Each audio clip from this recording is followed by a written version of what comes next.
আল্লাহ তুমি রমজানটার এত দামি কেন বানালে? আল্লাহ কোন মাসের নাম তুমি নিলে না, কোন মাসের নাম তুমি উচ্চারণ করো নাই।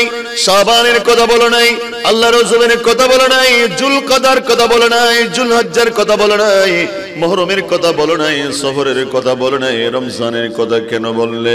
আল্লাহ বলেন একটাই কারণ, ও আমার বান্দা, এই মাসের মধ্যে আমি আমার মাহবুবের জন্য, আমি আমার বন্ধুর জন্য, আমি আমার হাবিবের জন্য, আমি আমার কামলিওয়ালা নবীর জন্য, আমার মাহবুব নবীর জন্য একটা কোরআন আমি মাসে নাজিল করলাম। এই মাসের মধ্যে আমি আল্লাহ আমার কালামে মজিদ এই মাসের মধ্যে আমি আল্লাহ নাজিল করলাম। মাহে রমজানের মধ্যে কোরআনুল কারীমটাকে আমি আল্লাহ লৌহে মাহফুজ থেকে প্রথম আসমানে দিলাম। ওই প্রথম আসমান থেকে আমি আমার হাবিবের কাছে এই গোটা কোরআনুল কারীম লাইলাতুল কদরে ওই মাহে রমজানের ভিতরে একটা রাত আছে, যেই রাতের নাম লাইলাতুল কদর। ওই লাইলাতুল কদরে আমার মাহবুবের কাছে কোরআন পাঠালাম। কোরআন আসার কারণে এই মাসের নামকে আমি আল্লাহ কুদরতুর জবানে এলান দিয়ে সমস্ত 12 মাসের মধ্যে রমজানকে আমি দামি মাস বানিয়ে দিলাম। উচ্চ স্বরে বলুন না সুবহান। আল্লাহর নবী নবুয়তের জবানে এলান করলেন, এই আমার পটিয়ার ভাইরা, ইসলামিক ফ্রন্টের ভাইরা, ছাত্র সেনার ভাইরা, আল্লাহর নবী নূরানি জবানে এলান করলেন, ও আমার সাহাবা, ও আমার উম্মত, দুনিয়ার জমিনের মধ্যে যুগের পরিবর্তনে, কালের আবর্তনে, সময়ের বিবর্তনে দুনিয়ার জমিনের মধ্যে যখন মাহে রমজান আসবে, যখন পশ্চিম আকাশে মাহে রমজানের হেলাল নবচন্দ্র উদিত হয়, আমার নবী ইরশাদ করলেন, ও আমার সাহাবা, ও আমার উম্মত রে, যখনই মাহে রমজানের চাঁদ, নতুন চাঁদ উদয় হয়ে যাবে, আল্লাহ রাব্বুল আলামিন দুনিয়ার জমিনে আল্লাহ অনেকগুলা দরজা রাখলেন। যেই দরজা দিয়ে আল্লাহ মানুষের জন্য রিজিক বন্টন করেন, যেই দরজা দিয়ে আল্লাহ হায়াত বন্টন করেন, আরেক দরজা দিয়ে আল্লাহ মানুষের সমস্যার সমাধানের রহমত নাজিল করেন, আরেকটা দরজা দিয়ে আল্লাহ অন্য রহমত নাজিল করেন, আরেকটা দরজা দিয়ে আল্লাহ আরেক রকমের রহমত নাজিল করলেন। আমার নবী ইরশাদ করলেন, এই আমার সাহাবা কান খুলে শুনে রাখো, মাহে রমজানের যখন চাঁদ উদয় হয়ে যায়, ফুতিহাত আবওয়াবুস সামা, যতগুলো আসমানের মধ্যে রহমতের দরজা রয়েছে, আল্লাহ সবগুলা দরজা রমজানের সম্মানে উন্মুক্ত করে দেন। আরেক রাওয়ায়াতের মধ্যে আছে, আমার নবী ইরশাদ করলেন, এই আমার সাহাবা যখনই দুনিয়ার জমিনের মধ্যে সময়ের পরিবর্তনে, কালের আবর্তনে, এক মাসের পরে আরেক মাস এভাবে যখন রমজানের চাঁদ উদয় হয়ে যায়, রমজানের চাঁদ উদয় হয়ে যায়, আমার আল্লাহ 8টি জান্নাত রেখেছেন, সবগুলো 8টি জান্নাতের মধ্যে 8টি জান্নাতের দরজা সবগুলোকে উন্মুক্ত করে দেয়। উচ্চ স্বরে বলুন না সুবহানাল্লাহ। ফুতিহাত আবওয়াবুল জান্নাত, রব্বুল আলামিন আকাওয়াল আকিমিন মাহে রমজানকে সম্মান জানিয়ে, মাহে রমজানকে তাজিম জানিয়ে দুনিয়ার জমিনের মধ্যে আল্লাহর নবী উম্মতের মাঝে রমজান যখন আসে, আল্লাহর নবী নবুয়তের জবানে ইরশাদ করলেন, 8টি জান্নাতের যতগুলো দরজা রয়েছেন, এক একটা দরজা মাহে রমজানের জন্য আল্লাহ উন্মুক্ত করে দেয়। কি মানে আমার বাবারা, ও আমার বন্ধুরা, ইসলামিক ফ্রন্টের ভাইয়েরা, আল্লাহর নবী নবুয়তের জবানে এলান করলেন, জান্নাতের দরজা খুলে দেন। এটার অর্থ হলো এই মাসের মধ্যে আল্লাহর নবীর উম্মতরা, মুসলমানরা, ইমানদাররা, আল্লাহর নবীর উম্মতগুলা দুনিয়ার জমিনের মধ্যে মাহে রমজানের চাঁদ উদয় হওয়ার সাথে সাথে তারা এমন ইবাদতের ভিতর মশগুল হয়ে যায়, তারা এমন রিয়াজতের ভিতর মশগুল হয়ে যায়, তারা ফজরের নামাজের শুরু দিয়ে শুরু হয়, তারা রোজা রেখে ফজরের নামাজের পর থেকে শুরু করেন, জোহরের নামাজ পড়েন, আসরের নামাজ পড়েন, মাগরিবের সময় ইফতার করেন, আবার এশারের নামাজের মধ্যে অংশগ্রহণ করেন, এশারের পরে তারাবির নামাজ পড়েন, আবার একটু করে ঘুমাতে যায়, শেষ রাত্রিবেলায় আবার ঘুম থেকে উঠে যায়, তাহাজ্জুদের নামাজে বসে যায়, তাহাজ্জুদের নামাজের মধ্যে সিজদার মধ্যে পড়ে পড়ে মুনিবের বয়ে চোখের পানি ছেড়ে দেয়, আবার সেহরি গ্রহণ করে ফজরের নামাজের পর থেকে আল্লাহ নবী ইরশাদ করলেন, মাহে রমজান আসলে আল্লাহ 8টি জান্নাত দরজা খুলে দেও, মানে আমার উম্মতরা এত বেশি ইবাদত করবে, জান্নাতের 8টি দরজা উম্মত আমার উম্মতকে ওয়েলকাম জানানোর জন্য, সুস্বাগতম জানানোর জন্য জান্নাতের 8টি দরজা আমাদের জন্য আল্লাহ তাআলা উন্মুক্ত করে দেয়। এই মাসে যারা ইবাদত করবে, রিয়াজত করবে, জান্নাতের দরজা আমাদেরকে হালান সাহলান মারহাবান জানিয়ে জান্নাতে ঢোকার ব্যবস্থা করে দেবে। জোরে বলুন না সুবহানাল্লাহ। কথা বলুন ঠিক কি না? রমজান আসলে আমার নবী বলেছেন অন্যান্য মাসে আপনি একটা নফল ইবাদত করবেন, কি করবেন? কিন্তু রমজানে যখন আপনি একটা নফল পড়বেন, আমার আল্লাহ আপনাকে নফলের সওয়াব নয়, একটা ফরজের সওয়াব দান করবেন। কেন? এটা রমজানে। সম্পর্ক কিসের জন্য? রমজানের জন্য। রমজানে যখন আপনি একটা নফল পড়বেন, আল্লাহ আপনাকে একটা ফরজের সওয়াব। নবী বলেছেন রমজানে একটা ফরজ আপনি আদায় করবেন, আল্লাহ আপনাকে 70টা ফরজের সওয়াব দান করবেন। আরো বড় করে বলবেন না? একটা ফরজ আদায় করবেন কয়টা? আরো বড় করে বলুন। 70টা ফরজের সওয়াব একটা ফরজের বদলায়। কিসের কারণে? এটা আপনার ইবাদতের কারণে নয়, ওই রমজান ঢোকার কারণে। ও রমজান, তুমি এত দামি কেমনে হলে? রমজান বলে আমি দামি হয়েছি কোরআনের কারণে। আরো জোরে বলুন না সুবহানাল্লাহ। আমার ভাইয়েরা, ও আমার বন্ধুরা, ইসলামিক ফ্রন্টের ভাইয়েরা, ছাত্র সেনের ভাইয়েরা, যুব ফ্রন্টের ভাইয়েরা, আল্লাহ রাব্বুল আলামিন মাহে রমজানের মধ্যে আল্লাহর বান্দারা একটা নফল ইবাদত করবে, আল্লাহ অন্যান্য মাসে একটা ফরজের সওয়াব আল্লাহ দান করবে। মাহে রমজানের ভিতরে একটা ফরজ ইবাদত করবে, আল্লাহ রাব্বুল আলামিন 70টা ফরজের সওয়াব দান করবে। আল্লাহ তুমি রমজানকে এত দামি কেন বানালে, এত সম্মানিত কেন করলাম? আল্লাহ তুমি রমজানকে এত দামি কেন বানালাম, এত সম্মানিত কেন করলাম? রব্বুল আলামিন বলবে একটাই কারণে আমি সম্মানিত করলাম। ও আমার বান্দারে, এই মাসের মধ্যে আমি তোমাদের জন্য একটা গ্রন্থ দিলাম, যেই গ্রন্থের নাম হলো কোরআনুল করিম। এই কোরআনুল করিম রমজানে আসার কারণে আমি আল্লাহ এই মাসের মধ্যে যত ইবাদত করবে তার সওয়াব দ্বিগুণ আমি করে দিলাম। আল্লাহ রাব্বুল আলামিন একজন ইমানদারের জন্য তার সওয়াবের পাল্লা ভারী করা, তার সওয়াবের পাহাড় তৈরি করার জন্য একটা মুখ্যম সুযোগ হলো, সময় হলো মাহে রমজান। কেন আপনি এত ইবাদত করবেন? কেন আপনি এত রিয়াজত করবেন? আল্লাহ বললেন বান্দা, আমি আল্লাহ তোমারে বানালাম, আমি আল্লাহ তোমারে পয়দা করলাম, আমি আল্লাহ তোমাকে দুনিয়ার জমিনে সৃষ্টি করলাম একটাই কারণে। আল্লাহ তুমি কেন বানালে? আল্লাহ রাব্বুল আলামিন বলবে আমি তোমাদেরকে বানিয়েছি একটাই কারণে। ওয়ামা খালাকতুল জিন্না ওয়াল ইনসা ইল্লা লিয়াবুদুন। আল্লাহু আকবার। আল্লাহ বলেন আমি দুনিয়ার জমিনে মানুষ বানালাম, জিন বানালাম, ইনসান বানালাম একমাত্র আমি রব্বুল আলামিন, আমি মুনিব পরওয়ারদিগারের ইবাদত করার জন্য, আমি রবের ইবাদত করার জন্য, আমি সৃষ্টিকর্তার ইবাদত করার জন্য। আমি আল্লাহ দুনিয়ার জমিনের মধ্যে আশরাফুল মখলুকাত মানুষ বানালাম, জিন বানালাম, ইনসান বানালাম আমি রবের ইবাদত করার জন্য। এই আমার বন্ধুরা, ও আমার ভাইয়েরা, এই মাহে রমজানে যখন ওই আমাদের মাঝে আসি, এই মাসের মধ্যে আল্লাহ যে উদ্দেশ্যে আমাদেরকে বানালেন, সারা বছর ব্যবসার কারণে আমরা ইবাদত করতে পারি না, বা চাকরির কারণে সারা বছর ইবাদত করা হয় না, রাত্রিবেলায় গভীর রজনীতে আমরা উঠতে পারি না, তাহাজ্জুদ পড়তে পারি না, আমরা রোজা রাখতে পারি না। কিন্তু মাহে রমজান যখন আসে, আল্লাহ বললেন বান্দারে তোমাদের জন্য ইবাদতের এমন একটা সুযোগ করে দিলাম, সারা মাস তুমি ইবাদতের ভিতর মশগুল থাকবা। তুমি গভীর রাত্রিবেলায় যখন উঠবা খাবার জন্য, এমনি খাবার খেলে সওয়াব হয় না। মাহে রমজান যখন তুমি সেহরি খাবার জন্য উঠবা, আমার নবী সেহরি খেয়েছেন, ওই সেহরি যখন তুমি খাবে নবীর সুন্নাহ আদায় হওয়ার কারণে তোমার আমলনামার মধ্যে সওয়াব লেখা হয়ে যাবে। তারপর তুমি নিয়ত করে ফজরের নামাজের পরে রোজা শুরু করলা, তোমার আমলনামার মধ্যে সওয়াব শুরু হয়ে যাবে। তুমি ফজরের নামাজ আদায় করলা, তোমার আমলনামার মধ্যে সওয়াব। তুমি আবার একটু রেস্ট করলা, তোমার আমলনামার আমলনামার মধ্যে সওয়াব। তুমি ঘুম থেকে উঠে চাকরির জন্য হালাল রিজিক অর্জন করার জন্য ফান্তাশিরু ফিল আরদ, দুনিয়ার জমিনের মধ্যে ছড়িয়ে পড়লা। তুমি ব্যবসার জন্য দুনিয়ার জমিনে ছড়িয়ে পড়লা, তুমি চাকরির জন্য দুনিয়ার জমিনের মধ্যে ছড়িয়ে পড়লা, ওগুলা তোমার জন্য ইবাদত হয়ে গেল। আমার মসজিদের মিনার থেকে জোহরের আযানের জন্য মুয়াজ্জিনের সুমধুর কণ্ঠে হাইয়া আলাস সালাম, হাইয়া আলাস সালাম, হাইয়া আলাল ফালাহ, হাইয়া আলাল ফালাহর যখন আওয়াজ তোমার কানে যখন শুনলাম, তুমি চাকরিকে বন্ধ করলা, ব্যবসাকে তুমি বন্ধ করে দিলা, কাজ কারবারকে তুমি বন্ধ করে দিলা।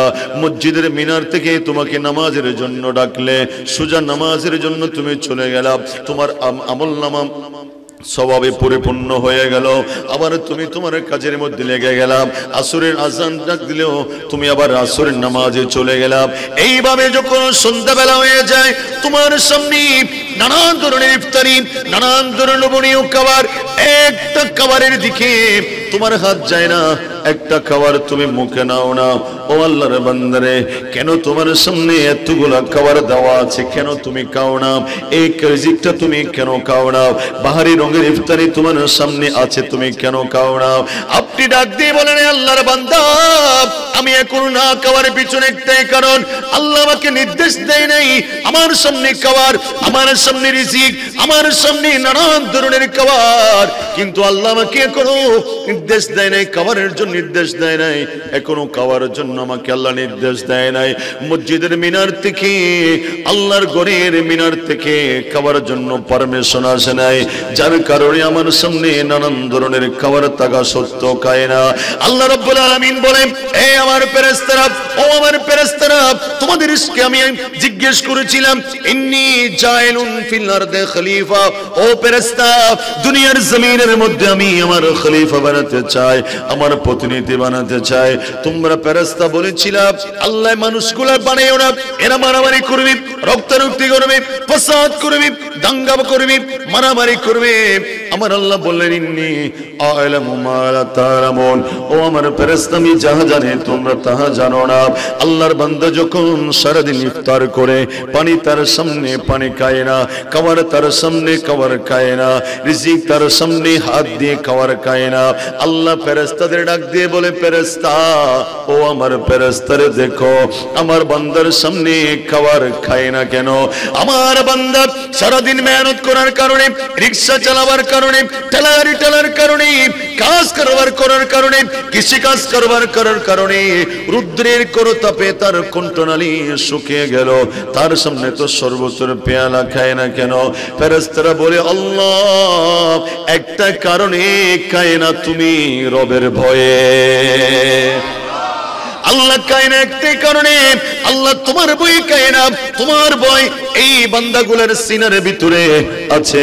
আমার আল্লাহ ডাক দিয়ে বলে, ও আমার ফেরেশতারে, তোমরা সাক্ষী দেখো, ও আমার ফেরেশতা, তোমরা সাক্ষী দেখো। ক্বাল আল্লাহু তাআলা আজ্জা ওয়া জাল্লা, আমার আল্লাহ ডাক দিয়ে বলে, ফেরেশতা, আমার বান্দাদের আমল, নামাজের আমল তার জন্য, যাকাতের আমল তার জন্য, সাদাকার আমল তার জন্য, হজ্জের আমল তার জন্য, দুনিয়ার জমিনের মধ্যে যত আমালে আসনা করি সব আমলের জোতার জন্য।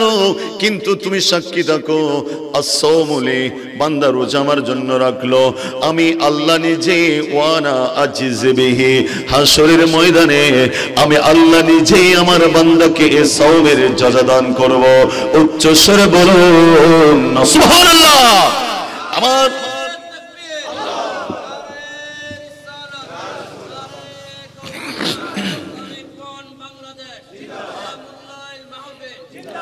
আল্লাহ রাব্বুল আলামিন ফেরেশতাদেরকে ডাক দিয়ে বলবেন, এই আমার ফেরেশতা, তোমরা সাক্ষী থাকো, তোমরা ফেরেশতারা সাক্ষী থাকো, আমি আল্লাহ রাব্বুল আলামিন আমার এই বান্দাগুলোর জীবনের গুনাহ মাফ করে দিলাম, তাদেরকে আমি আল্লাহ মুত্তাকি বানিয়ে দিলাম, তাদের জীবনের হায়াতের গুনাহ মাফ করে দিলাম, তাদেরকে আমি আল্লাহ দুনিয়ার জমিনের মধ্যে আমি আল্লাহ আমার মাহবুব বানিয়ে রাখলাম। হাসরের ময়দানে আমি আল্লাহ নিজে এই সওমের জাযা বদলা দিয়ে জান্নাতের জন্য তাকে মেহমান বানিয়ে দেব। উচ্চ আওয়াজ দিয়ে বলুন না সুবহানাল্লাহ। এরপরে ইফতারের পরে বান্দা মাগরিবের নামাজ, আবার একটু করে রেস্ট করার পরে আবার এশারের আজানের ধ্বনি আসলো, মুয়াজ্জিন ডাক দিলেন হাইয়া আলাস সালাহ, ও বান্দা তুমি নামাজের দিকে আসো। আবার আরামের ঘুমটারে হারাম করে মসজিদের দিকে চলে গেলেন, আপনি এশারের নামাজটা আদায় করলেন। এশারের নামাজের পরে আল্লাহর রেজা অর্জনের জন্য, মুনিবের রেজা অর্জনের জন্য আবার দাঁড়িয়ে দাঁড়িয়ে হাফেজ কোরআনের পিছনে আপনি আবার অতিরিক্ত 20 রাকাত তারাবির নামাজ আদায় করলেন, আবার বিতরের নামাজ আপনি আদায় করলেন। এই সবগুলো আবার আপনি ঘুমার মধ্যে গেলেন। ঘুমটা গেলেন একটাই কারণে, আপনি নিয়ত করলেন আমার ঘুম যাচ্ছে, আমি রাত্রির শেষ ভাগে ইবাদত করতে উঠব, তাহাজ্জুদের নামাজের জন্য উঠব, সেহরি গ্রহণ করার জন্য উঠব। আপনার ঘুমটাও ইবাদতের ভিতরে মশগুল।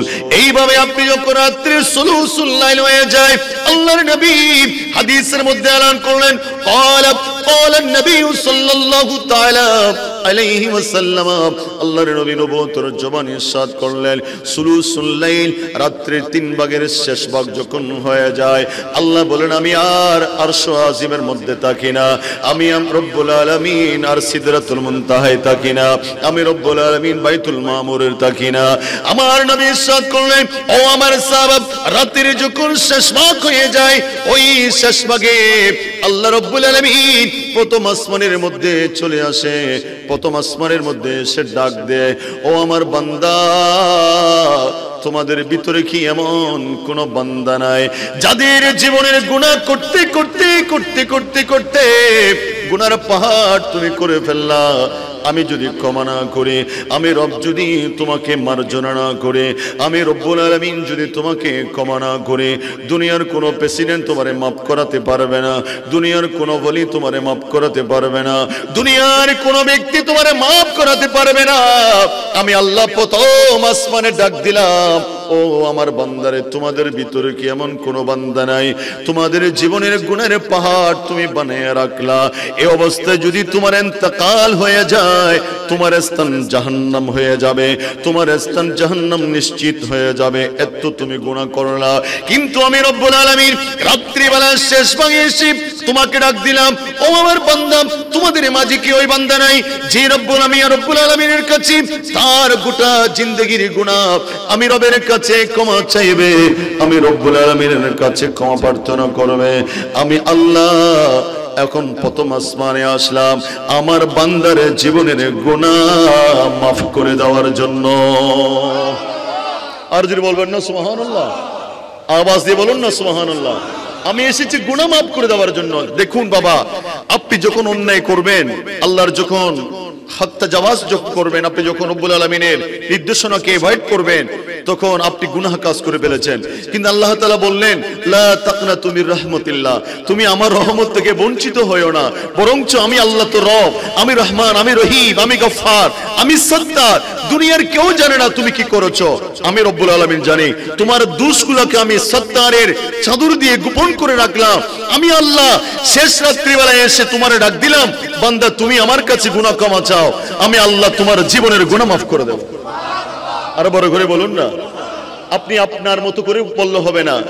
আমাদের বাবা, যিনি যার মাধ্যমে আমরা দুনিয়ার জমিনে আসলাম, আমাদের প্রত্যেকের বাবা, সকলের বাবা, ইনসানের বাবা, নাম কি? হযরতে আদম আলাইহিস সালাম। জোরে বলবেন না সুবহানাল্লাহ।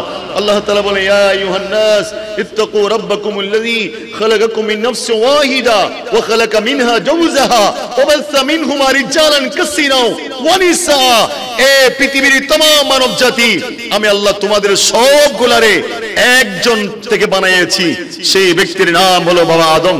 জোরে বলুন না সুবহানাল্লাহ। আল্লাহ তাআলা আমাদের মার বাবারে বানাইয়া জান্নাতের মধ্যে বললেন, তোমরা এখান থেকে খাও, কিন্তু ওয়ালা তাকরাবা হাযিহি শাজারা, ওই গাছের কাছে যাবে না। আল্লাহ তাআলা বললেন যাইও না। আবার আল্লাহর রব্বুল আলামিনের মানসা ইলাহিতে ওই গাছের কাছে আমাদের বাবা মা গেলেন। বাবা মা যখন একটা অপরাধ করলেন, পদস্খলন করলেন, ক্ষমা কেমনে চাইবে সেটার বর্ণনাও তো আল্লাহ বলে দিয়েছেন।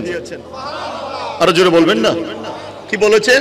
দুনিয়ার জমি আল্লাহ বলে কেন থাকতে পারো, নামে যাও। 350 বছর কাঁদলাম, আল্লাহ আদম আলাইহিস সালামের দোয়া কবুল করে নাই। দোয়া করেছেন কিরকম? রব্বানা যুলামনা আনফুসানা ওয়া ইল্লাম তাগফির লানা ওয়া তারহামনা লানাকুনান্না মিনাল খাসিরিন। সুবহানাল্লাহ হবেন না? আরো বড় করে বলুন না সুবহানাল্লাহ। এটা কার দোয়া? আমাদের বাবা আদম আলাইহিস সালামের দোয়া। সুবহানাল্লাহ হবেন? আল্লাহ তাআলা কি বলেছেন এই দুয়ার ভিতরে? আদম আলাইহিস সালাম রব্বানা, শুধু উনি এই কথাটাই বলেছেন, রব্বানা যুলামনা আনফুসানা, আল্লাহ আমি গুনাহ করেছি, আমি আমার নফসের উপর জুলুম করেছি, আমি আমার আত্মার উপরে আমি জুলুম করেছি। রব্বানা যুলামনা আনফুসানা, আমি আমার আত্মার উপরে, তুমি আল্লাহ বলেছিলা ওই গাছের কাছে না যাওয়ার জন্য। আমি আল্লাহ যখন গেলাম, আমি আদম যখন ওই গাছের কাছে গেলাম, তাহলে আমি আমার নফসের উপর জুলুম করলাম। তারপরে বললেন রব্বানা যুলামনা আনফুসানা ওয়া ইল্লাম তাগফির লানা, আল্লাহ তুমি যদি ক্ষমা না করো। দেখুন আল্লাহর কাছে নিজেকে কিভাবে সুপর্দ করলেন। আল্লাহ আর তো কেউ ক্ষমাকারী নাই, কেউ ক্ষমা করতে চাইলেও পারবে না, কেউ ক্ষমা করার জন্য যোগ্যতা নাই, ক্ষমার মালিক একমাত্র তুমি। ওয়াইল্লাম তাগফির লানা, তুমি ক্ষমা করতে হবে আল্লাহ, তুমি যেন তার কেউ ক্ষমা করতে পারবে না। আর তুমি ক্ষমা না করলে ওয়াইল্লাম তাগফির লানা লানাকুনান্না মিনাল খাসিরিন, আল্লাহ তোমার যদি ক্ষমা না হয়, তোমার যদি ক্ষমা না আসে, তোমার যদি মাগফিরাত না হয়, তুমি যদি আল্লাহ আমার মতন আদমকে ক্ষমা না করো, তাহলে আমি খাসারের ভিতরে অন্তর্ভুক্ত হয়ে যাব। জোরে বলুন না সুবহানাল্লাহ, আরো বড় করে বলুন না। কিন্তু আদম আলাইহিস সালামের দোয়া, আল্লাহর কাছে নিজেকে সঁপে দিতে হবে। আল্লাহ আমি গুনাহ করেছি, আমি পাপ করেছি, আমি অপরাধ করেছি, আমার অপরাধের শাস্তি আল্লাহ জাহান্নাম, আমার অপরাধের শাস্তি আল্লাহ জাহান্নামের অগ্নি কুণ্ডে নিক্ষিপ্ত হওয়া, আমার অপরাধের শাস্তি কবরের ভিতরে আযাব, আমার অপরাধের শাস্তি হাসরের ময়দানে তোমার শাস্তি, আমার অপরাধের শাস্তি জাহান্নামে যাওয়া। আল্লাহ আমার অপরাধ আজকে রাত্রি বেলায় গভীর রজনীতে কিয়ামুল লাইল মাহফিলে তোমার দরবারে দুইখানা হাত তুলে আল্লাহ ক্ষমার প্রার্থনা করলাম। আল্লাহ বলেন তো আমি রব্বুল আলামিন আমার মাহবুবের উম্মতের জন্য শেষ রাত্রি বেলায় এসে আমি তাদেরকে ডাক দিলাম, ও আমার বান্দা তুমি আমাকে ডাক দেওয়ার আগে আমি আল্লাহ নিজেই তোমাকে ডাক দিলাম, তুমি আমার কাছে ক্ষমা চাও, আমি আল্লাহ তোমাকে তাহাজ্জুদের নামাজের কারণে কিয়ামুল লাইল মাহফিলের কারণে আমি আল্লাহ তোমার জীবনের জিন্দেগানি গুনাহ maaf করে দেব। বড় করে বলবেন না সুবহানাল্লাহ। আমরা গরিব, গরিবকে ধনী বানাবে কে? আর বড় করে বলুন না। আরা নসায় আল্লাহ, আমরা তো আল্লাহ থেকে চাই না তুতিল মুলকা মান তাশা, আল্লাহ তাআলা বললেন বাদশাহী আমি দেব, আমি আল্লাহ যারে চাই তারে দেব। কোনো সমস্যা আছে? আরো বড় করে বলুন না, কোন সমস্যা আছে? বাদশাহী দেবেন কে? আমার ভাইয়েরা, রব্বুল আলামিন প্রথম আসমানে এসে বললেন, ও আমার বান্দা তোমাদের মাঝে কি আমি আল্লাহর কাছে ধন চাইবা? ধন চাওয়ার মতন, দৌলত চাওয়ার মতন কেউ আছো কিনা? আমি আল্লাহ তোমাকে দৌলত দান করব। তোমাদের ভিতরে নিঃসন্তান, কোন সন্তান হয় না। দুনিয়ার ডাক্তাররা ফেল হয়ে গেল, দুনিয়ার মেডিসিন তোমার আর কাজ করে না, দুনিয়ার ডাক্তাররা তোমার কাজ করতে পারে না, তোমাদের নিঃসন্তান, তুমি নিঃসন্তান হয়ে আছো। এই গভীর রজনীতে তুমি আমার কাছে সন্তান চাও, আমি আল্লাহ তোমার সন্তান দেব। ইজ্জত চাও, ইজ্জত দেব। দৌলত চাও, দৌলত দেব।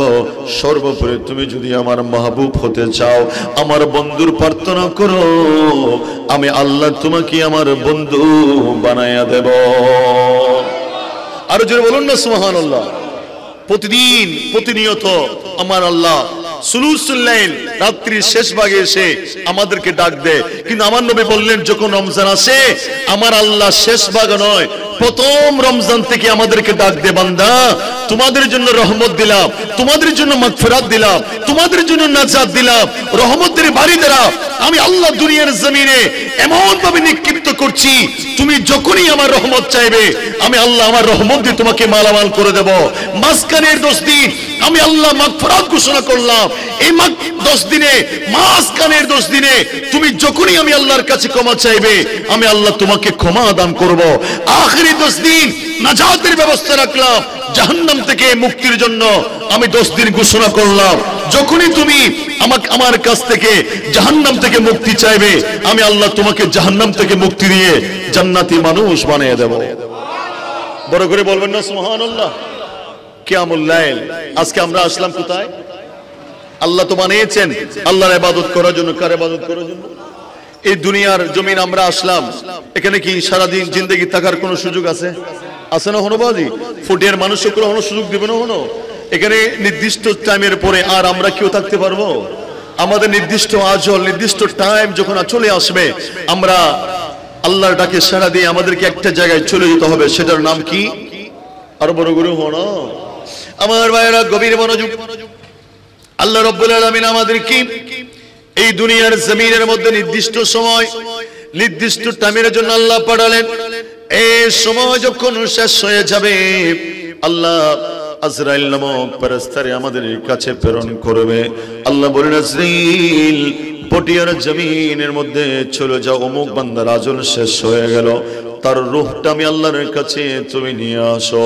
আপনি যদি তাহাজ্জুদের নামাজ, মাহে রমজানের রোজা, খতমে কোরআন, ইবাদতের আজত, এই ইবাদতের ভিতরে দিয়ে যদি আল্লাহর রেজা অর্জন করতে পারেন, আপনার আমলের প্রতি যদি আল্লাহ সন্তুষ্ট হয়ে যায়, মালাকুল মউত এসে আপনাকে বলবে, ইয়া আইয়াতুহান নাফসুল মুতমাইন্না ইরজিই ইলা রাব্বিকি রাদিয়াতান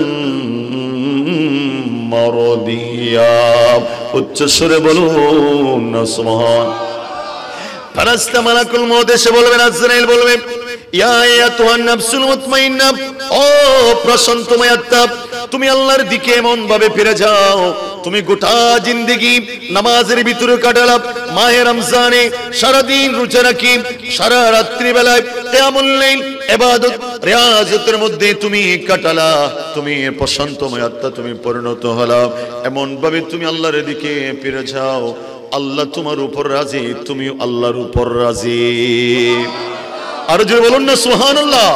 এবার আপনার রুটা চলে গেলেন, আপনার জন্য বরে পাতার পানি, সাবানের পানি দিয়ে আপনারে গোসল দেওয়া হলো, আপনার জন্য 3টা কাপড়, মেয়ে হলে 5টা কাপড় পরিধান করে কবরের দিকে নিয়ে যাওয়া হলো, কবরের দিকে আপনাকে নিয়ে যাওয়া হলো। জানাজার পরে কবরের ভিতরে আপনাকে যখন শোয়াইয়া দেওয়া হলো, আপনি মনে মনে চিন্তা করতে লাগলেন, আমাকে এমন একটি ঘরের ভিতরে রেখে দেওয়া হচ্ছে, যেই ঘরে বসা যায় না, যেই ঘরে দাঁড়ানো যায় না, যেই ঘরে কথা বলা যায় না, যেই ঘরে একাকী একাকী ঘর, এইরকম একটা ঘরের ভিতরে আপনাকে শোয়াইয়া দেবে, যেই ঘরের ডানেও মাটি, যে ঘরের বামেও মাটি, যে ঘরের সামনেও মাটি, পিছনেও মাটি, নিচে মাটি, উপরে মাটি, সব দিকে মাটি, মাটি মাটি মাটি মাটি দিয়ে আপনার ঘরটারে আবদ্ধ করে রাখবে। দুনিয়ার কোনো লাইট নাই, চন্দ্রের কোনো আলো নাই, সূর্যের কোনো আলো নাই, দুনিয়ার কোনো লাইট আপনার জন্য আপনার সন্তান দেবে না, আপনার পরিবারের পরিজন লাইটের কোনো ব্যবস্থা করে দেবে না। ওই ঘরের নাম হলো কবর। উচ্চস্বরে বলুন না। এর নাম কি? আর বড় করে হন না, এটা খবরিবে আনবে হদ খবরিবে রাজা বাদশাহী নসিনে দকারি নসিনে খবর সিনিতে অনত্তনাতুল ঈমান আছে কিনা? সুবহানাল্লাহ বলুন না। কি আছে কিনা? ঈমান আছে কিনা? আপনি বড় গভর্নর কি ছিলেন, মন্ত্রী ছিলেন, এমপি ছিলেন, জাজ ছিলেন, ব্যারিস্টার ছিলেন, এগুলো এখানে কোনো কাজে আসবে না। আপনার ভিতরে ঈমান আছে কিনা? আপনি আমার আল্লাহ তাআলা বললেন, ইয়া আইয়ুহাল্লাযীনা আমানুত্তাকুল্লাহা হাক্কা তুকাতিহি ওয়া লা তামুতুন্না ইল্লা ওয়া আনতুম মুসলিমুন। মুসলমান হয়ে মরো, ঈমানদার হয়ে মরো। যখন তুমি ঈমানদার হয়ে মরবে, তোমাকে কবর ওয়েলকাম জানাবে। আর বড় করে বলুন না আমার ভাইরা, ওই কবরের প্রকোষ্ঠের ভিতরে যেখানে কোনো লাইট নাই, যেখানে কোনো ফ্যান নাই, যেখানে কোনো চন্দ্রের আলো নেই, সূর্যের কিরণ নাই, একাকী আপনি কবরের ভিতর শুয়ে থাকলেন, আপনি কবরের ভিতর শুয়ে থাকলেন। আপনার পরিবার পরিজন আস্তে আস্তে আস্তে আস্তে যখন চলে যেতে লাগলেন, আমার নবী হাদিসে বললেন, আপনি কবরের ভিতর থেকে আপনার আপনজনের স্যান্ডেলের আওয়াজ শুনতে পাবেন। উচ্চস্বরে বলুন না সুবহান। আপনার আপনজনের স্যান্ডেলের আওয়াজ শুনবেন। আপনার আপনজন 40 কদম চলে যাওয়ার পরে দুজন ফেরেশতা আসবেন। ওই ফেরেশতার নাম হলো মুনকির নাকির। এই দুজন ফেরেশতা আপনার কবরের মধ্যে আসবেন। আল্লাহর নবী বললেন, যার চোখগুলো হলো নীল বর্ণের, যার শরীরটা হলো কালো বর্ণের, এমন বিদঘুটে কালো যে মুনকির নাকির হে দুনিয়ার জমিনের মধ্যে যদি কোনো মানুষ দেখতো, সাথে সাথে হাটপিল করে মারা যেত, এরকম দুজন ফেরেশতা আসবে, আপনাকে আস্তে করে কবরের মধ্যে বসাবে, বসে জিজ্ঞেস করবে আল্লাহর বান্দা মান রব্বুকা। আপনি আওয়াজ দিয়ে বলবেন এ মুনকির নাকির রব্বি আল্লাহ, ও মুনকির নাকির আমার রব আল্লাহ, আমার রব আল্লাহ, আমার সৃষ্টিকর্তা আল্লাহ। রবের জন্য ফটিয়া ইসলামিক ফ্রন্ট বাংলাদেশের ব্যবস্থাপনায় কিয়ামুল লাইল মাহফিল হয়েছিল। আমি ঘরের কোণ থেকে ওই মাহফিলে বসেছিলাম আল্লাহর জন্য, নামাজ পড়েছিলাম আল্লাহর জন্য, মাহফিলে বসে নবীর দরুদ পড়েছিলাম আল্লাহর জন্য, আমি ইস্তিগফার করেছিলাম আল্লাহর জন্য, আমি কান্না করেছিলাম আল্লাহর জন্য, আমি আল্লাহর কাছে সিজদায় পড়ে আমার গুনাহ ক্ষমা চেয়েছিলাম আল্লাহর জন্য। ও মুনকির নাকির, তুমি আমার রবের পরিচয় জানতে চাও, তুমি রবের পরিচয় জেনে নাও। রব্বি আল্লাহ, আমার রব হলো আল্লাহ। এবার আপনাকে প্রশ্ন করবি ওমান দিনুকা, এই দুনিয়ার জমিন থেকে সদ্য আলেমে বারযাখি আসা, আলেমে বারযাখি পদার্পণকারী আল্লাহর বান্দা, এবার বলো মান দিনুকা, তোমার দিন কি, তোমার ধর্ম কি? আপনি বলবেন এ মুনকির নাকির দ্বীন আল ইসলাম, আমার দ্বীনের নাম হলো ইসলাম, আমার ধর্মের নাম হলো ইসলাম। ওই ইসলাম নয় যে ইসলাম নবীর সাথে বেয়াদবি গাদ্দারি করে, নবীকে আমার মতো মানুষ মনে করে, নবীকে দুশমনে মানুষ মনে করে, নবী আল গায়েব জানে না বলে, নবী পরের কল্যাণ তো দূরের কথা নিজের বেলায় অক্ষম মনে করে। আমি এরকম মুসলমান নয়, আমি ওইরকম মুসলমান, ওইরকম মুসলমান যেই মুসলমান সিদ্দিক আকবর ছিল, যে মুসলমান উমর ইবনুল খাত্তাব ছিল, যেই মুসলমান হযরত উসমান গনি ছিল, যে মুসলমান মাওলা আলী ছিল, যে মুসলমান আমার নবীর 1,24,000 সাহাবা ছিল, যে মুসলমান হুজুর গৌসুল আজম শাইখে বাগদাদ ছিল, যেই মুসলমান হুজুর গরিব নওয়াজ ছিল, যেই মুসলমান আমার হুজুর গৌসুল আজম মাসবান্ডারি ছিল, যেই মুসলমান শাহী আমানত ছিল, আমি সেই মুসলমান। উচ্চ স্বরে বলুন না সুবহান। এবার ফেরেশতা বলবেন ও আল্লাহর বান্দা, তোমার রবের কথা পরিচয় জানলাম, তোমার দ্বীনের কথা জানলাম, এবার এই কথা বলতে দেরি নেই, ওই ব্যক্তির কবর আপনার আমার কবরের মধ্যে একজন মানুষকে আল্লাহ দাঁড় করে দেবে।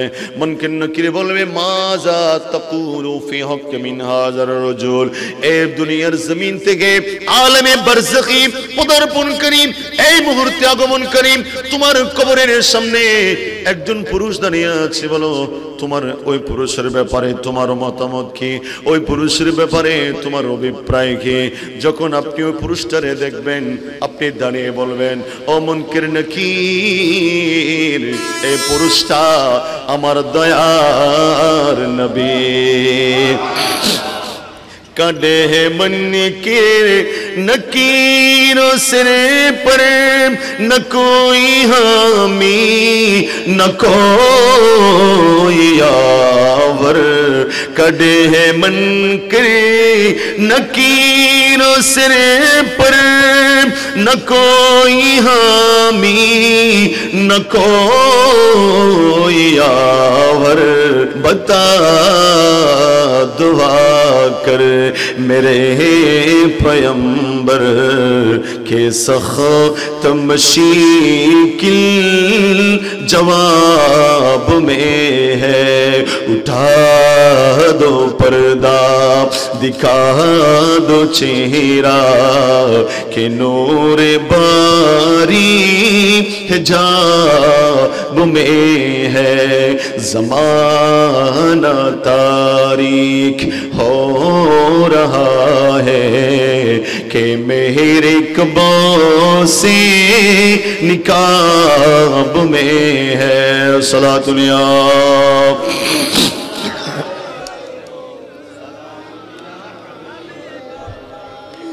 আমার ভাইরা, ওই মুনকির নাকির কবরের ভিতরে আপনাকে যখন প্রশ্ন করবে এই আল্লাহর বান্দা, তোমার কবরের সামনে যে ব্যক্তি দাঁড়িয়ে আছে ওই ব্যক্তির সম্পর্কে তোমার মতামত কি?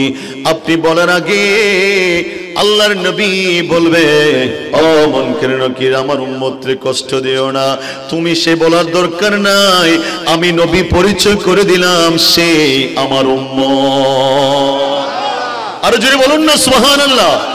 কবর হাসর পুলসিরাতে কোনো আপন পাবি না, যে জন পাবি সে জন হলো শাহী মদিনা। কবর হাসর পুলসিরাতে কোনো আপন পাবি না, যে জন পাবি সে জন হলো শাহী মদিনা। উম্মতেরই কষ্ট নবী সইতে পারে না, যে জন হবে আপনার সেই তো মদিনা। করে লাগিয়া কন্দরে মন করে লাগিয়া, সবাই করে লাগিয়া কন্দরে মন করে লাগিয়া বন্ধ, কেউ তো তোমার আপন হবে না, না না, যে জন হবে নিজের জন্য প্রাণেরই নবী একটু কাঁদিনাই, সারা জীবন কেঁদেছিলেন উম্মতের মায়ায়।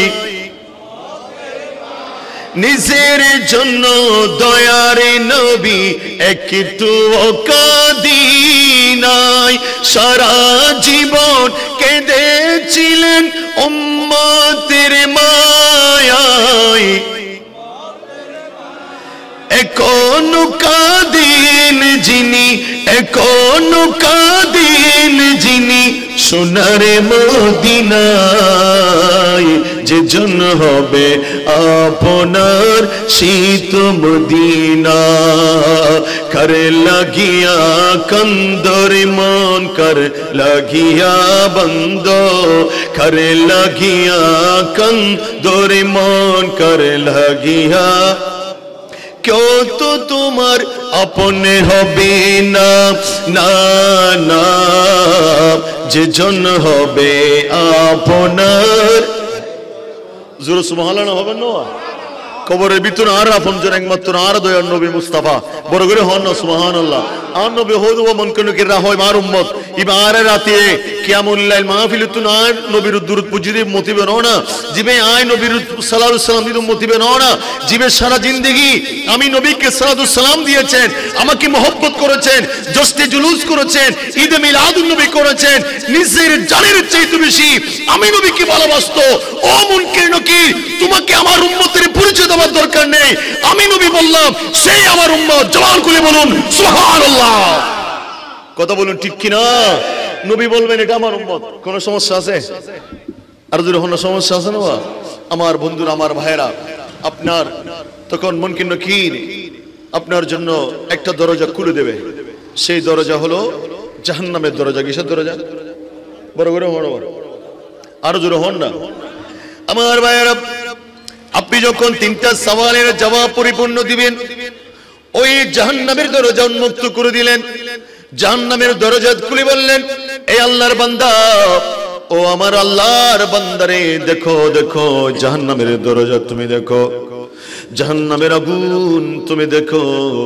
তুমি যদি এই তিনটা সওয়ালের জবাব দিতে না পারতা, তাহলে তোমার জন্য ওই জাহান্নামের আগুন তোমার কবরটার আগুন বানায়া দিতাম। তুমি যখন তিনটা প্রশ্নের জবাব পরিপূর্ণতার সহিত যখন তুমি দিতে পারলা, কিয়ামত পর্যন্ত ওই জাহান্নামের দরজা সিলগালা করে দিলাম, বন্ধ করে দিলাম। তোমার কবরের সাথে জান্নাতের দরজা উন্মুক্ত করে দিলাম। উচ্চ স্বরে বলো না সুবহানাল্লাহ। আমার ভাইয়েরা, এবার মুনকির নকির চলে যাবে, আমার নামে চলে যাবে। আপনি কবরের ভিতরে একাকী যখন ঘুমানোর জন্য যাবেন, আল্লাহ নবী বললেন, এখন আপনার কবরের জগতে কোনো ইবাদত নাই, কবরের জগতে কোনো রিয়াজত নাই, কবরের জগতে কোনো কিয়ামুল লাইল নাই। কিয়ামুল লাইল যতক্ষণ পৃথিবীর জমিনে থাকবেন ততক্ষণ কিয়ামুল লাইল। দুনিয়ার জমিন থেকে বিদায় নিলেন, কোনো ধরনের ইবাদত নাই, রিয়াজত নাই, রোজা নাই, নামাজ নাই, জিকির নাই, কোরআন তেলাওয়াত নাই। কবরের ভিতরে কি আছে? আল্লাহ নবী নবুয়তের জবানে এলান করলেন, আপনি যখন এই তিনটা সওয়ালের জবাব আপনি যখন পরিপূর্ণতার সহিত দিবেন, আপনি মুনকির নকির বলবেন না, ও আল্লাহর বান্দা তুমি দুনিয়ার জমিনের মধ্যে মাহে রমজানে কিয়ামুল লাইল করে করে তুমি রাত জেগেছিলা, এটা হলো কবর। এখানে কিয়ামুল লাইল করতে হবে না। দুনিয়ার জমিনে তুমি তাহাজ্জুদের নামাজ পড়ার জন্য গভীর রাত্রি বেলায় উঠতাম, দুনিয়ার জমিনের মধ্যে আল্লাহর ভয়ে তুমি রাত্রি বেলায় চোখের পানি ছেড়ে দিয়ে রবের জন্য তুমি কান্নাকাটি করতাম। ও আল্লাহর বান্দা এখানে আর সমস্ত টেনশন করার দরকার নেই, এখানে আর তুমি রাত্রি বেলায় ওঠার দরকার নেই, বরং শুনলাম তুমি এমন ঘুম যাবে যে ঘুম থেকে তোমাকে আর দুনিয়ার জমিনে কেউ ডাকবে না। উচ্চস্বরে বলো না সুবহানাল্লাহ। আমার ভাইরা, আপনার কবরটা অন্ধকার, কিছুক্ষণ পর আপনি দেখবেন আপনার কবরের মধ্যে একটা আলো জ্বলে উঠলো, একটা আলো জ্বলে উঠলো। আপনি জিজ্ঞেস করবেন এটা কিসের আলো? কোরআনুল কারীম আপনাকে বলবে, ও আল্লাহর বান্দা আমি হলাম কোরআনের আলো। আল্লাহর নবী ইরশাদ করেছেন কোরআন আল কোরআনুন নূরুন, কোরআন আপনাকে আলো দেবে। দুনিয়ার জমিনে যদি আপনার সিনার ভিতরে কোরআন থাকে, আপনাকে কোরআনের আলো দিয়ে আপনাকে আলোকিত মানুষ বানাবে। আপনার সিনায় যদি কোরআনের আদর্শ থাকে, আপনাকে কোরআনের আলো দিয়ে আদর্শবাহী মানুষ বানাবে।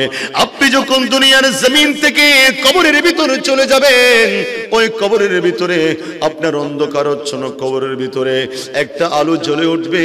আপনি জিজ্ঞেস করবেন এটা আলো কিসের আলো? কোরআন বলবে আমি হলাম কোরআনের আলো।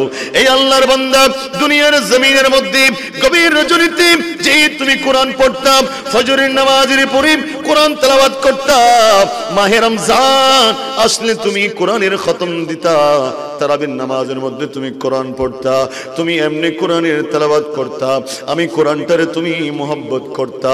আমার দয়ার নবী নবুয়তের জবানি এলান করেছেন, আমি কোরআন কিয়ামত পর্যন্ত তোমার কবরটারে আলোকিত করে দেওয়ার জন্য আল্লাহ আমার নির্দেশ দিলেন। ও আল্লাহর বান্দা তুমি অন্ধকার কবরের ভিতরে ঘুমানোর দরকার নাই, আমাকে কোরআন পাঠিয়ে দিয়েছেন, আমি কোরআনের আলো দিয়ে কিয়ামত পর্যন্ত কুল্লু মান আলাইহা ফান পর্যন্ত, ইযাস সামাউন ফাতারাত ওয়া ইযাল কাওয়াকিবুন তাসারাত ওয়া ইযাল বিহারু ফুজ্জিরাত পর্যন্ত, আল কারিয়াতু মাল কারিয়া বিকট আওয়াজ পর্যন্ত, ইযা জুলজিলাতিল আরদু জিলজালাহা ওয়া আখরাজাতিল আরদু আসকালাহা, সে কিয়ামতের দিন পর্যন্ত আমি কোরআন তোমার কবরটারে আলোকিত করে রাখবো। উচ্চস্বরে বলো না সুবহানাল্লাহ। আর বড় করে বলবেন না। আবার আপনার ডান পাশ থেকে আরেকটা আলো জ্বলে উঠবে, আপনি জিজ্ঞেস করবেন ডান পাশের আলো কি? এই আলো তুমি কোথা থেকে আসলা, তুমি কিসের আলো? আল্লাহর নবী বলেছেন as-সালাতু নূরুন, নামাজ হলো নূর, নামাজ হলো নূর, নামাজ হলো নূর। ও আমার যুবক ভাইরা, পাঁচ ওয়াক্ত নামাজ, যতক্ষণ নামাজটার আপনি অক্সিজেন মনে করবেন, অক্সিজেন না থাকলে যেভাবে আপনার রূহ থাকবে না, আপনি প্রাণ থাকবে না, আপনি মারা যাবেন, আপনি নামাজটার অক্সিজেন মনে করবেন। যতক্ষণ দুনিয়ার জমিনে আপনার বামদুদের নিচে ওই রূহটা দরপর করবে, যতক্ষণে শরীরের ভিতর আপনার রূহ থাকবে, অতক্ষণ পর্যন্ত কোনো অপশন নাই, কোনো ধরনের সাইড নাই, কোনো ধরনের অপোজিশন, কোনো সাইড নাই। একটাই কাজ, দৈনন্দিন পাঁচ ওয়াক্ত নামাজ, ফজরের নামাজ, জোহরের নামাজ, আসরের নামাজ, মাগরিবের নামাজ, ইশারের নামাজ। আল্লাহর নবী নবুয়তের জবানে এলান করলেন, এই আমার পডিয়ার ভাইয়েরা, ও আমার ইসলামিক ফ্রন্টিয়ার ভাইয়েরা, আল্লাহর নবী নবুয়তের জবানে এলান করলেন, তুমি দৈনন্দিন পাঁচটি ওয়াক্ত নামাজ পড়ো, নামাজ পড়ো, নামাজ পড়ো, নামাজ পড়ো, নামাজটারে আলিঙ্গন করো, নামাজটারে মহব্বত করো। যতক্ষণ আশা আছে ততক্ষণ নামাজ চাইরো না। আপনারা তো পাঁচ ওয়াক্ত নামাজও পড়েন, আবার রমজান আসলে কিয়ামুল লাইল, গভীর রাত্রিবেলা কিয়ামুল লাইল মাহফিল করেন। উচ্চস্বরে বলুন সুবহানাল্লাহ। নামাজ বলবি, এই আল্লাহর বান্দা আমি হলাম নামাজের আলো। ও আল্লাহর বান্দা তুমি এই কবরের অন্ধকার কবরের মধ্যে তোমাকে ঘুমাতে হবে না, কিয়ামত পর্যন্ত আমি নামাজের আলো দিয়ে তোমার কবরটারে আলোকিত করে রাখবো, টেনশন করার দরকার নাই। তুমি ঘুমাও আর আমি নামাজের আলো দিয়ে কিয়ামত পর্যন্ত তোমার কবরটারে আলোকিত করব। আরো বড় করে বলুন না সুবহানাল্লাহ। একদিন আপনার ঘুম ভেঙে যাবে, আপনি জিজ্ঞেস করবেন কি হলো কি হলো, এই মাত্র ঘুম গেলাম, ঘুমটা কোথায় ভেঙে গেল, কেন ঘুম ভেঙে? অথচ আপনার এই ঘুমের ভিতরে হাজার বছর, কোটি বছর, লক্ষ বছর, আমি জানি না কিয়ামত কখন হবে, আপনি জানেন না কিয়ামত কখন হবে, কিয়ামত পর্যন্ত আপনি কবরের ভিতর, ঘুমের ভিতর থাকবেন। আমার আল্লাহ যখন ইযা যুলজিলাতিল আরদু জিলজালাহা ওয়া আখরাজাতিল আরদু আসকালাহা ওয়া ক্বালাল ইনসানু মা লাহা, আপনি কবর থেকে উঠে বলবেন কি হলো কি হলো, আমার ঘুমকে ভেঙে দিল, এই মাত্র ঘুমাতে গেলাম, অথচ আপনার ঘুমের ভিতরে হাজার হাজার বছর অতিবাহিত হলো। আপনি যখন ঘুম থেকে উঠবেন আপনি বলবেন কি হলো, আমার ঘুমকে ভেঙে দিল। আমার আল্লাহ বললেন, ও আমার বান্দা, তোমাকে আর কবরের ভিতরে ঘুমার দরকার নাই, তুমি এবার এই হাসরের ময়দানের মধ্যে চলে আসো। আমরা যে হাসরের ময়দানে আমরা সবাই দাঁড়িয়ে যাব, এটার নাম হলো হাসর, এটার নাম হলো কিয়ামতের ময়দান। আল্লাহ রাব্বুল আলামিন হাসরের ময়দানের কথা এভাবে বললেন, ও আমার বান্দারে, ও আমার বান্দা, হাসরের ময়দান এত কঠিন, এত কঠিন একটা জায়গা, এত কঠিন একটা জায়গা, যেদিন তোমাকে আমি হাসরের ময়দানে তুলব, তোমার মা তোমার কাছে নেই, তোমার বাবা তোমার কাছে নেই, বোন তোমার কাছে নেই, তোমার আত্মীয় স্বজন তোমার কাছে নেই, স্ত্রী তোমার আপন নয়, মা তোমার আপন নয়, ভাই তোমার আপন নয়, উস্তাদ তোমার আপন নয়, তোমার ছেলে সন্তানগুলো তোমার আপন নয়, কেউ তোমার আপন নয়।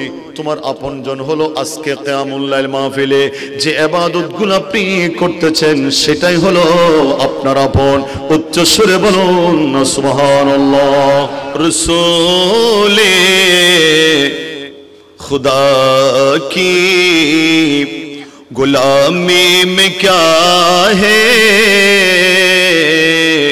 रसूले खुदा की गुलामी में क्या है, जरा तुम गुलामी में आ कर तो देखो, गुलामी यही बादशाही से बेहतर, इधर आओ किसी मत जगा कर तो देखो, रसूले खुदा की सलातुनिया।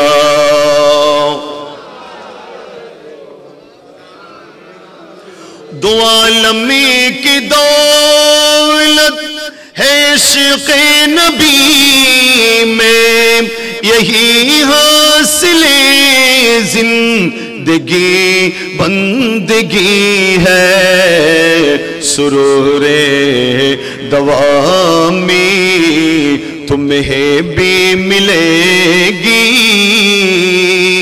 सुरूरे दवामी तुम्हें भी मिलेगी, मोहब्बत की दुनिया बसा कर तो देखो, रसूले खुदा की।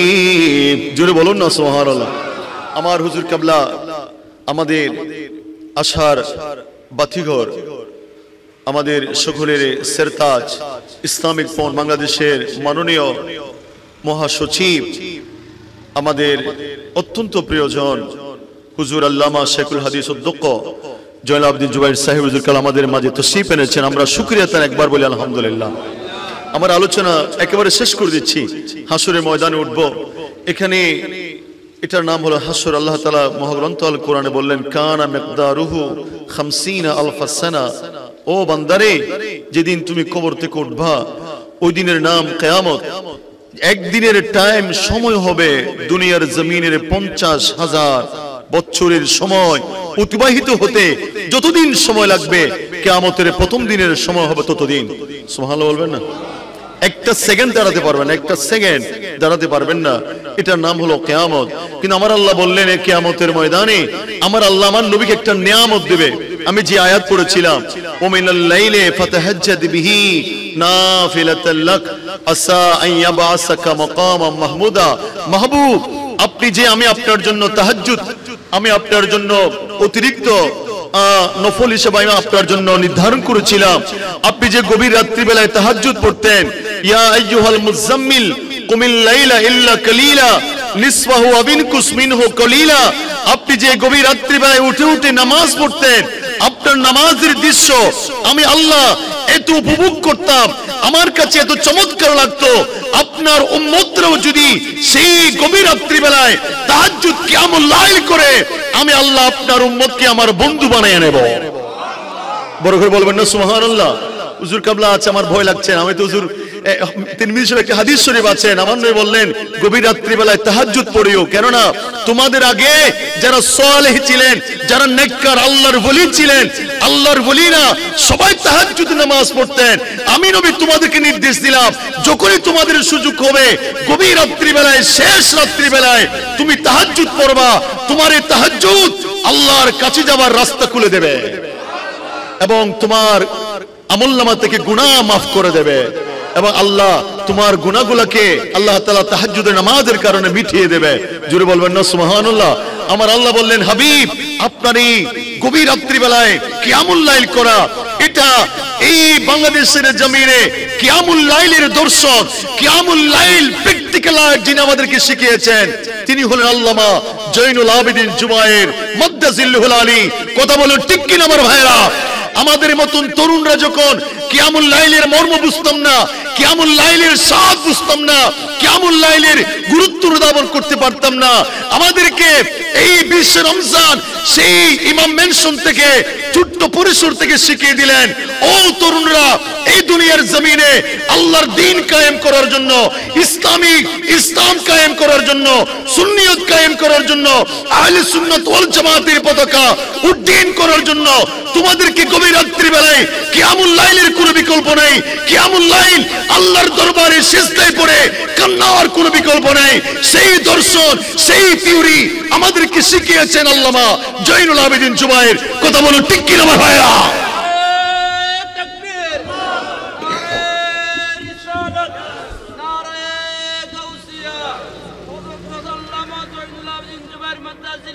জিন্দাবাদ, জিন্দাবাদ, জিন্দাবাদ। আমার আল্লাহ বলেন, হাবিব, আমি আপনার এই গভীর রাত্রি বেলায় উঠে আপনার নামাজের দৃশ্য আমি খুব উপভোগ করতাম, যার কারণে হাবিব আমি আপনার ফরজের কথা বলি নাই, আপনার যুদ্ধের কথা বলি নাই, আমি আপনার এগুলা রেখে দিলাম। আমি আপনার শুধু কিয়ামুল লাইলের কারণে ওমিনাল লাইলি ফাতাহাজ্জাদ বিহি নাফিলাতাল লাক, আপনার জন্য আমি যে অতিরিক্ত তাহাজ্জুদের নামাজ দিয়েছিলাম, আপনার এই নামাজের দৃশ্য কিয়ামুল লাইলের কারণে আসা আন ইয়াবআসাকা রব্বুকা মাকামান মাহমুদা, গোটা কিয়ামতের সমস্ত নবীদের উপরে, রাসূলদের উপরে, ওলিদের উপরে, রাজা বাদশার উপরে আমি আল্লাহ আপনাকে এমন একটি মাকাম দান করব শুধু কিয়ামুল লাইলের কারণে, যেই মাকামের নাম মাকামে মাহমুদ। কি মানে? আদম থেকে ঈসা আপনার প্রশংসা করবে, ফেরেশতারা আপনার প্রশংসা করবে, ওলিরা আপনার প্রশংসা করবে, রাজা বাদশা প্রেসিডেন্ট সকলেই আপনার প্রশংসা করবে। ওই জায়গার নাম হলো মাকামে মাহমুদ, আই আশ-শাফাআতুল কুবরা। কি মানে? আমার হাবিব আমি আপনাকে শাফাআতে উসমা দান করব। জোরে বলুন না সুবহানাল্লাহ, আরো বড় করে বলুন না। ও কিয়ামতের দিন যখন কেউ কথা বলার সুযোগ হবে না, সবাই নফসি নফসি বলবে, কেউ আল্লাহর জালালিয়তের কারণে লিল্লাহি, আল্লাহ তাআলা বলবেন সেই কিয়ামতের ময়দানে, লিমানিল মুলকুল ইয়াউম, লিমানিল মুলকুল ইয়াউম, আজকের দিনের বাদশাহী কার? কোন নবী, রাসূল, ওলি, আওতাদ, কোন রাজা বাদশা আল্লাহর এলানের জবাব দেওয়ার ক্ষমতা নাই। আল্লাহ নিজেই বলবে লিল্লাহি ওয়াহিদুল কাহার, আজকের বাদশাহী আমি আল্লাহর জন্য, ওয়াহিদুল কাহারের জন্য, আমি একক রবের জন্য। সে আল্লাহর কাহারিয়ত থেকে জামালিয়তের মধ্যে আনবেন আমার নবীর তাহাজ্জুদের নামাজ মাকামে মাহমুদের শাফাআত উসমার মাধ্যমে। জোরে বলুন না সুবহানাল্লাহ, আরো বড় করে বলুন না। আলা হযরত একটা কলি বলে আমার আলোচনা শেষ করতে চাই। আলা হযরত বলেছেন, খুদা হে কাহা रहेगा ज़ब पर कुलेगी बदका रिहो की दफ्तर। सुभान अल्लाह। खुदा है कहा रहे गज़ब पर खुलेगी बदकारियों की दफ्तर बचा लो आकर शफीए महशर बचा लो आकर शफीए महशर तुम्हारा बंदा अज़ाब में है उठा दो पर्दा दिखा दो चेहरा के नूरे बारी हिजाब में है ज़माना तारीक हो रहा है के मेरे कबों से निकाब में है जबान खुले बोलुन ना सुभान अल्लाह আমাদেরকে বাঁচাবে আমার নবীর এই তাহাজ্জুদের নামাজের বদলায় আল্লাহ যে আমার নবীকে মক্কামে মাহমুদ দেবে শাফাত উসমা দেবে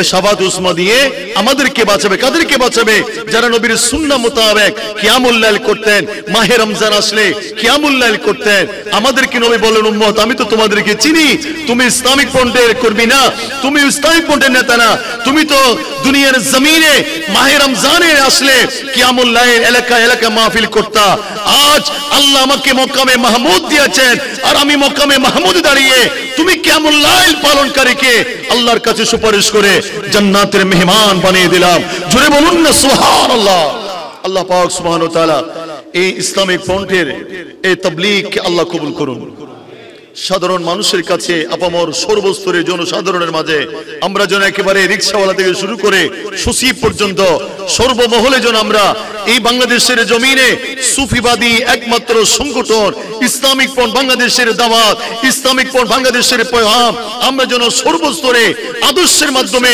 মানুষ মেরে নয় মানুষ হত্যা করে নয় রক কেটে নয় মানুষের উপর জুলুম করে নয় আমার নবীর উসওয়ায়ে হাসানা দিয়ে যেভাবে মক্কার জমিন ইয়াসরিবের জমিন পুরো পৃথিবীর জমিনে ইসলামের ঝান্ডা উড্ডীন করেছিলেন আমরা সেই নবী আদর্শ দিয়ে বাংলাদেশের জমিনে ইসলামের ফ্রন্ট বাংলাদেশের পতাকা হাতে নিয়ে আমরা আহলে সুন্নাত জামাতের খিদমত করতে চাই কথা বলুন ঠিক কি না আমার ভাইরা আল্লাহ পাক সুবহানাহু ওয়া তাআলা আমাদের আন্দোলনকে কবুল করুন আমাদের এই অগ্রযাত্রা আল্লাহ কবুল করুন এই এই আন্দোলনের যারা আমাদের রাহবার আমাদের আওলাদে রাসূল আওলাদে রাসূল হুজুর আল্লামা বাহাদুর শাহ মুজাদ্দিদি আমাদের মাননীয় মহাসচিব আল্লামা জয়নুল আবেদিন জুবায়ের হুজুর কিবলা আলমের নেতৃত্বে আমরা আমাদের আজীবন আমাদের মৃত্যু পর্যন্ত যেন আমরা এই দলের সাথে এই টিমসের সাথে এই সংগঠনের সাথে যেন আমরা জড়িত হয়ে এই স্লোগানে আমরা হাতে রেখে আমরা যেন ইসলামের ফ্রন্টের খিদমত করতে পারি